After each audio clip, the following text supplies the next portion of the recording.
இன்றைக்கி ஃப்ளிப்கார்ட்டில் ஒரு ப்ராடக்ட் ஆர்டர் பண்ணியிருந்தேன். இந்த ப்ராடக்ட் வேறு ஒன்றுமே இல்லைங்க, ஃபாக் டியோடரன்ட் ஸ்ப்ரேவை தான் ஆர்டர் பண்ணியிருந்தேன்.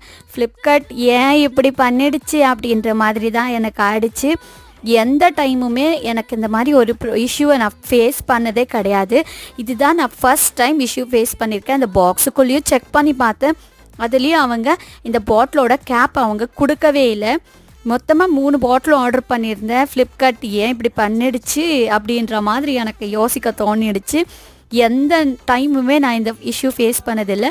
இந்த டைம் மற்றும் ஒரு பாட்டிலுக்கு எனக்கு கேப் அவங்க ப்ரொவைட் பண்ணவே வேஸ்ட்டுன்னு எந்த பொருளுமே தூக்கி போட மாட்டேன். அந்த வகையில் நான் ஸ்டோர் பண்ணி வச்ச அந்த கேப் எனக்கு இந்த டைமுக்கு யூஸ் ஆகிடுச்சு. பழைய கேப்பை நான் ரீயூஸ் பண்ணி இந்த புதுசு பாட்டிலுக்கு யூஸ் பண்ணிக்கிட்டேன்.